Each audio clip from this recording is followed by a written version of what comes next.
ሰላም ጤና ይስጥልን በመላው ዓለም የምትገኙ የተወደዳችሁ የሮሃ ቲቪ ተከታታዮች የታህሳስ 25 2018 ዓ.ም የምሽት ዜናዎችን ይዘንላችሁ ቀርበናል። በጣና ሐይቅ ዳር ዙሪያ በተካሄደ ውጊያ ከ80 እስከ 100 የሚደርሱ ያገዛዙ ወታደሮች ተደምስሰዋል። በደብረ ማርቆስም አዲስ ኦፕሬሽን ተሰርቷል። በስፋት ተመልክተነዋል። በመቀለ ከተማ ከተሰወረ 140 ቀናት ያለፉት ወጣት ፊልሞን አሁንም የት እንዳለ አላወቅንም ሲሉ ቤተሰቦቹ አማረዋል። ቤተሰቦቹ በሐዘንም በችግርም ተውጠዋል። የብልጽግናው ባለስልጣን ሱሌማን ደደፎ በእስራኤልና ሶማሌላንድ ጉዳይ ለምን ዝምታን እንደመረጥን አንናገርም ብለዋል። የእስራኤልን ውሳኔ በተመለከተ መረጃ አልነበረንም ሲሉም አክለዋል። አሜሪካ በዓለም አንደኛዋ የነዳጅ ክምችት ሀገር ቬንዙዌላ ላይ ጥቃት ፈጽማ ፕሬዚዳንት ኒኮላስ ማዱሮን በቁጥጥር ስር መዋሏ ዓለም አቀፍ መነጋገሪያ ሆኗል። ክስተቱ ብዙዎችን አስደንግጧል አሊያም አስገርሟል። በዝርዝር እናደርሷችኋለን። ውድ አድማጭ ተመልካቾቻችን አብራችሁ ልትቆዩ ከፈቀዳችሁ እነዚህ መረጃዎች በዝርዝር የምናሰማችሁ ይሆናል። የሮሃ ቲቪ ወቅታዊና ሀቀኛ መረጃዎች እንዲደርሷችሁ ቻናሉን ሰብስክራይብ፣ ላይክ እና ሼር በማድረግ አሁኑኑ ቤተሰብ ይሁኑ። በጣና ሐይቅ ዳር ዙሪያ በተካሄደ ውጊያ ከ80 እስከ 100 የሚደርሱ ያገዛዙ ወታደሮች ተደመሰሱ። የአብይ አህመድ ባህር ኃይል በፋኖ የ102ኛ ኮር አባላት በብሬን ጥይት ተመቶ ከነጀልባው ጣና ውስጥ ሰጥሟል ሲል አፋብሃ ቴዎድሮስ እዝ ህዝብ ግንኙነት መምሪያ አስታውቋል። አብይ አህመድና ዳንኤል ክብረት ዳጋ እስጢፋኖስ ገዳምን ለመጎብኘት በተዘጋጁበት በዚህ ሰዓት ያገዛዙ ልዩ የባህር ኃይል ኮማንዶዎች ከባህር ዳር ጊዮርጊስ በብዙ ጀልባዎች ተጭነው ወደ ደሴት እና ወደ ዳጋ እስጢፋኖስ ገዳማት ማራታቸው ተነግሮ ነበር። ይህንን መረጃ የሰሙት የፋኖ 102ኛ ኮር የ11ኛ ክፍለ ጦር አባላት ደሴት ላይ የተወሰኑ የቡድን መሳሪያዎችን ብቻ በመያዝ ሊጠብቋቸው ችለዋል። ከዚያም በጀልባ ወርዶ በቡድን ወደ ደሴቱ ለአሰሳ የመጣውን የአብይ አህመድ የባህር ኃይል ኮማንዶ በብሬን ጥይት ጥቃት በመክፈት ከፍተኛ ኪሳራ እንዲደርስበት ያደረጉት የፋኖ አባላት ድል ተጎናጽፈዋል። በዚህ ውጊያ 2 ጀልባ ሙሉ የባህር ኃይል ኮማንዶ ብዛቱ በግምት ከ80 እስከ 100 የሚደርስ ጣና ሐይቅ ውስጥ ሰጥሞ ወዲያውኑ ሲደመሰስ ከ15 እስከ 20 የሚደርሱት አስክሬናቸው የተገኘና በከባድ ተመተው ቁስለኛ ሆነዋል ሲል መምሪያው አስታውቋል። ይህ በእንዲህ እንዳለ በዚያው በምዕራብ ቀጠና በደብረ ማርቆስ ከተማ 6 በሚሆኑ ያገዛዙ ቅጥረኛ የፖሊስ አባላት ላይ በተፈጸመ የቦምብ ጥቃት ሙሉ በሙሉ ሲደመሰሱ ይጠቀሙበት የነበረ የትጥቅና ስንቅ ማጓጓዣ መኪና ተማርኳል። 14ኛ፣ 24ኛ፣ 34ኛ ክፍለ ጦሮች በመቀናጀት እየፈጸሙት ያለው ተጋድሎና ያስመዘገቡት ድል ተጠናክሮ የሚቀጥል ይሆናል ያለው የአፋብሃ ቴዎድሮስ እዝ 206ኛ ኮር ህዝብ ግንኙነት ሁለ ነገራችን ለትግሉ ሰጥተነዋል፣ ፍላጎታችንና ህልማችንን ለአማራ ህዝብ ሲባል ሰውተናል። ዛሬ ህዝብን ለማኩራት ለህዝባችን ነጻነት የምንሰስተው ህይወት የለም ሲል አስምሮበታል። በሰሜን ቀጠና ደግሞ ስርቆትና ዝርፊያ ምግባሩ ያደረገው ያገዛዙ ሰራዊት የህዝብን ባንክ መዝረፉ ተሰምቷል። የአማራ ፋኖ ብሔራዊ ኃይል ሰሜን አማራ ቀጠና በላይ ዘለቀ እዝ ሜጀር ጀነራል ውባንታ ባተ 1ኛ ኮር ጉና ክፍለ ጦር በሚንቀሳቀስበት ቀጠና ምግባሩ ስርቆትና ዝርፊያ የሆነው ያገዛዙ ሰራዊት የአርሶ አደሩን ሀብትና ንብረት መሳሪያና ትጥቅ መዝረፍ፣ መቀማት፣ ማቃጠል ስራ አድርጎ ቀጥሎበታል። ባለፉት 24 ሰዓት በእስቴ ወረዳ መካነ ኢየሱስ ከተማ ከ90 በላይ ንጹሃን ዜጎችን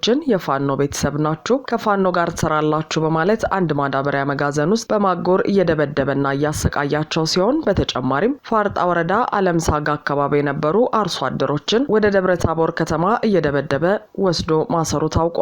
አስነዋሪ ድርጊቶችን በፋኖ በማሳበብ ፕሮፓጋንዳ የሚያስተጋባው ያገዛዙ ጦር አንድ አበይት ወረዳ ጃራ ገዶ ከተማ የሚገኘውን አባይ ባንክን በመዝረፍ ከ6 ሚሊዮን ብር እና የባንኩን መገልገያ ቁሳቁሶች የቻለውን በመጫን የቀረውን ሙሉ በሙሉ በማውደም ወደ ወለሽ ከተማ መመለሱን የጉና ክፍለ ጦር ህዝብ ግንኙነት ኃላፊ አርበኛ ያሬድ ደገፋው አድርሶናል። ያገዛዙ ቅጥረኛ ኃይል ሰሞኑን በፋኖ የሚደርስበትን ምት መቋቋም ሲያቅተው በሌሊት በመንቀሳቀስ የበቀል ዱላውን ንጹሃንን በመግደልና በማሰር እንዲሁም ሀብትና ንብረታቸውን በማውደም ቀጥሎበታል። አማራ ላይ ያለውን ጥላቻና ሁለንተናዊ ማጥፋት ዘመቻ እያሳየን በመሆኑ ማንኛውም ማህበረሰብ ራሱን እንዲከላከልና ከፋኖ ጎን እንዲሰለፍ ጥሪ እናስተላልፋለን ሲልም የክፍለ ጦሩ ህዝብ ግንኙነት ኃላፊ አክሏል። በመቀለ ከተማ ከተሰወረ 140 ቀናት ያለፉት ወጣት ፊልሞን አሁንም የት እንዳለ አላወቅንም ሲሉ ቤተሰቦቹ አማረሩ። የካሜራ ባለሙያው ወጣት ፊልሞን ከ5 ወራት ገደማ በፊት ማለትም ነሐሴ 4 2017 ዓ.ም ከምሽቱ 2 ሰዓት በመቀለ ከተማ አዲ ሐቂ ክፍለ ከተማ በባጃጅ እየተጓዘ ሳለ መሰወሩ በወቅቱ መረጃው ተሰራጭቶ እንደነበር ይታወሳል። ከተሰወረ በጥቂት ቀናት ውስጥ ፖሊስ ጉዳዩን ተከታትሎ በአጭር ጊዜ ሁኔታውን እንደሚያሳውቅ ተናግሮ ነበር። ይሁን እንጂ ወጣት የፊልም ባለሙያው ከተሰወረ ዛሬ ቅዳሜ ታህሳስ 25 2018 ዓ.ም 140 ቀናት ቢቆጠሩም ፖሊስ የሚጨበጥ መረጃና ውጤት አላሳወቀም ሲሉ ቤተሰቦቹ በከፍተኛ ሐዘን ውስጥ ሆነው ተናግረዋል። የካሜራ ባለሙያው ባለትዳርና የሁለት ህጻናት አባት ሲሆን ሰርቶ ሲያስተዳድራቸው የነበሩት ቤተሰቡ ሐዘን አልበቃ ብሏቸው ለችግር ተጋልጠው የእርዱን እጃቸውን ዘርግተዋል ተብሏል። የወጣት የፊልም ባለሙያው መሰወር እጅግ ያሳሰባቸው ወዳጅ ዘመዶች ሁሉም ሰብአዊ ፍጡር በፍለጋ ይተባበረን በማለት ተማጽነዋል። ፖሊስ የተሰወረበትን ዱካ አግኝቻለሁ ቢልም እስከዛሬዋ ቀን የተጨበጠ ነገር አለመኖሩ ቤተሰቦቹን ሐዘን ውስጥ ከቶ እንደሚገኝ ተመላክቷል ያለው የቲክቫ ዘገባ ባለቤቱና ህጻናት ልጆቹ ከፍተኛ ሐዘንና ችግር ውስጥ ይገኛሉ፣ እንባቸውም ማቆሚያ አጥቷል ሲል አክሏል። የብልጽግናው ባለስልጣን ሱሌይማን ደደፎ በእስራኤልና ሶማሌላንድ ጉዳይ ለምን ዝምታን እንደመረጥን አንናገርም አሉ። እስራኤል ለሶማሌላንድ የሰጠችውን እውቅና በቅርበት እየተከታተልነው ነው ሲሉ በሶማሊያ የኢትዮጵያ አምባሳደር ተብለው የተሾሙት የብልጽግና ባለስልጣን ሱሌይማን ደደፎ ተናግረዋል። ከ3 አስርት ዓመታት በላይ እንደ ሉዓላዊ ሀገር ዓለም አቀፍ እውቅና ለማግኘት ስትጥር የነበረችው ሶማሌላንድ ከሳምንት በፊት ከእስራኤል የመጀመሪያውን እውቅና ማግኘቷ ይታወሳል። የተለያዩ የዓለም ሀገራት እንዲሁም የአፍሪካ ህብረት የአውሮፓ ህብረትና የአረብ ሊግ የእስራኤልን እውቅና በማውገዝ ከሶማሊያ የግዛት አንድነት ጎን እንደሚቆሙ አሳውቀዋል። ሱሌይማን ደደፎ ከቢቢሲ አፋን ኦሮሞ ጋር በነበራቸው ቃለ ምልልስ ወቅት ስለ እስራኤል እውቅና ምንም አይነት መረጃ አልነበረንም በማለት ከቀሪው ዓለም ጋር ዜናውን እንደሰሙ በመግለጽ ስለ ጉዳዩ ብልጽግና እንደማያውቅ ተናግረዋል። እስራኤል ለሶማሊላንድ የሰጠችው እውቅና ሶማሊያን ጨምሮ የተለያዩ የዓለም ሀገራት ቢያወግዙትም እስራኤል በበኩሏ በውሳኔዋ እንደምትጸና ገልጻለች። በዚህ ጉዳይ ላይ ቢቢሲ አፋን ኦሮሞ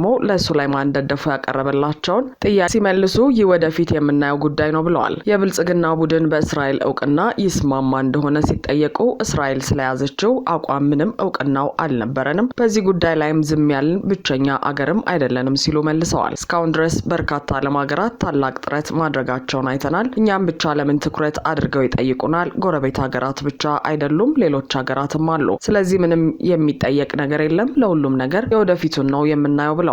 ብልጽግና መቼ አቋሙን እንደሚያሳውቅ የተጠየቁት ሱሌይማን ቀጠሮ የለንም፣ የተቆረጠ ቀን የለም፣ አቋም ወስደናል፣ ያ ደግሞ አቋማችን ነው፣ ምን እንደሚሆን እንከታተላለን ሲሉ መልሰዋል። ከ2 ዓመት በፊት በብልጽግናና በሶማሌላንድ መካከል የመግባቢያ ሰነድ የተፈራረሙ ቢሆንም ከዚያ በኋላ ግን ስምምነቱ ምን ደረጃ ላይ እንደሚገኝ ሁለቱም አካላት ሲናገሩ አይሰማም። ያኔ አብይ አህመድ ሲስማሙ ሶማሌላንድን እንደ ግዛቷ አካል አድርጋ የምትቆጥራት ሞቃዲሾ በበኩሏ ስምምነቱን ተቃውማ ሉዓላዊነቷን የሚጥስ መሆኑን ገልጻለች።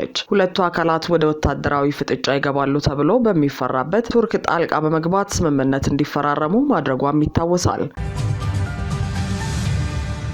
አሜሪካ ቬንዙዌላ ላይ ጥቃት ፈጽማ ፕሬዝዳንት ኒኮላስ ማዱሮን በቁጥጥር ስር ማዋሏ ዓለም አቀፍ መነጋገሪያ ሆኗል። አሜሪካ ዛሬ ማለዳ በደቡብ አሜሪካዊቷ አገር ቬንዙዌላ ላይ ጥቃት ፈጽማ ፕሬዝዳንት ኒኮላስ ማዱሮን በቁጥጥር ስር ማዋሏን ካሳወቀች በኋላ ክስ እንደመሰረተችባቸው ገልጻለች። የአሜሪካ ጠቅላይ አቃቤ ሕግ ፓም ቦንዲ እንደገለጹት ኒኮላስ ማዱሮና ባለቤታቸው በኒውዮርክ ከተማ ክስ ተመስርቶባቸዋል። አቃቤ ሕጓ ጨምረውም በማዱሮ ላይ ከእጽ ምርትና ዝውውር ጋር የተያያዘ ሴራ፣ ኮኬን ወደ አሜሪካ በማስገባት ሴራ፣ መትረየሶችና አውዳሚ መሳሪያዎችን በአሜሪካ ላይ ጥቃት ለመፈጸም ለመያዝ በማሴር የሚሉ ክሶች ቀርበውባቸዋል። ፕሬዝዳንቱና ባለቤታቸው በአሜሪካ ውስጥ፣ በአሜሪካ ምድር፣ በአሜሪካ ፍርድ ቤት የአሜሪካንን የፍትህ አቅም ሙሉ ለሙሉ በቅርቡ ይጋፈጡታል ሲሉ አክለዋል። ነገር ግን ፓም ቦንዲ የፕሬዝዳንት ማዱሮ ሚስት ከባለቤታቸው ጋር እንደሚከሰሱ ቢናገሩም ስለቀረበባቸው ክስ ዝርዝር አልተናገሩም። እነዚህን ሁለት ዓለም አቀፍ የእጽ አዘዋዋሪ ናቸው የሚባሉትን ጥንዶች ለመያዝ አስደናቂና እጅግ ስኬታማ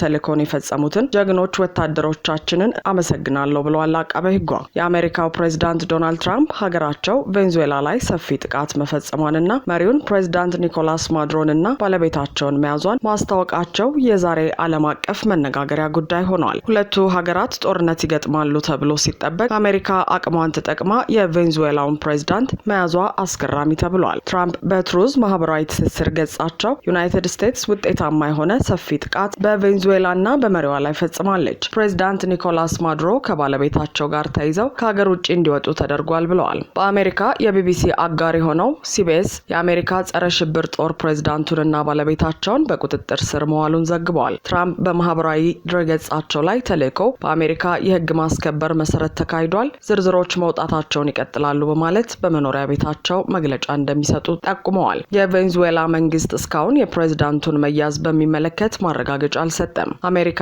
ቬንዙዌላ ላይ ጥቃት የፈጸመችው ሌሊቱን ሲሆን ሀገሪቱን ለረጅም ጊዜ ያስተዳደሩትን ኒኮላስ ማዱሮን በቁጥጥር ስር መዋሏን ተናግራለች።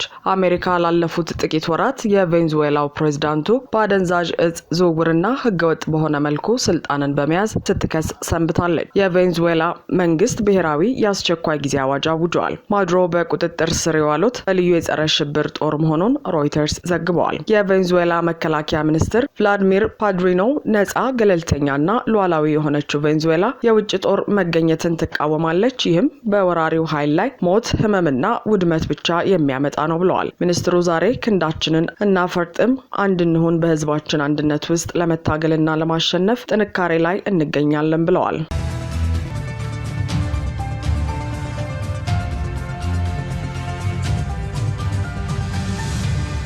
አድማጭ ተመልካቾቻችን የሰዓቱ የሮሃ ቲቪ ዜናዎች የተከታተላችኋቸውን ይመስሉ ነበር። አብራችሁን ስለነበራችሁ ከልብ እናመሰግናለን። ሰላም።